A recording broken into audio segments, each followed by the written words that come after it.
can go to a play almost any time you choose.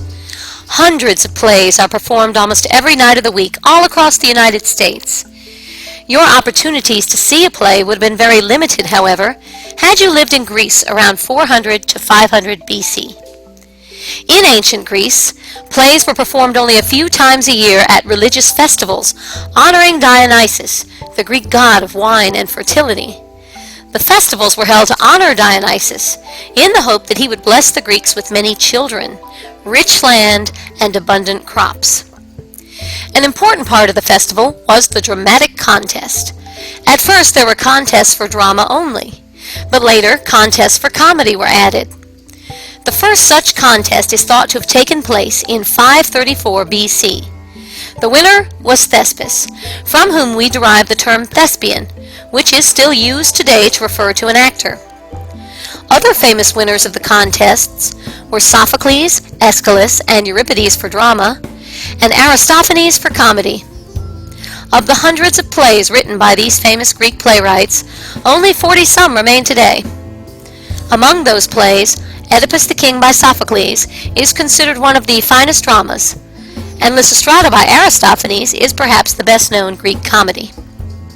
Athens was the center of the Greek theater.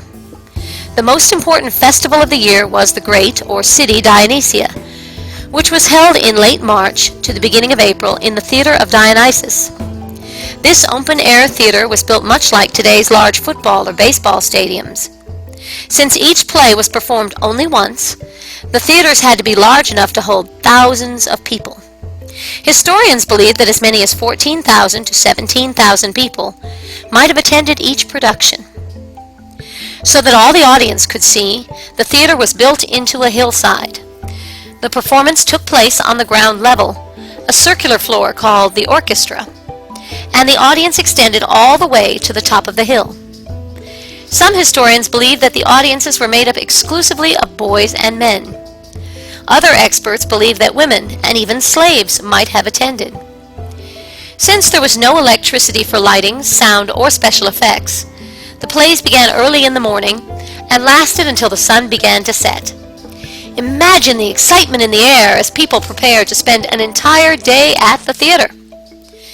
Many of the Greek actors wore lightweight masks. These masks made it easier for the actors to change characters quickly. Since the first Greek actors were all men, the masks also made their portrayal of female roles more believable. Much of the action of the Greek play was song and dance by a group of young men and boys. This group was called the chorus.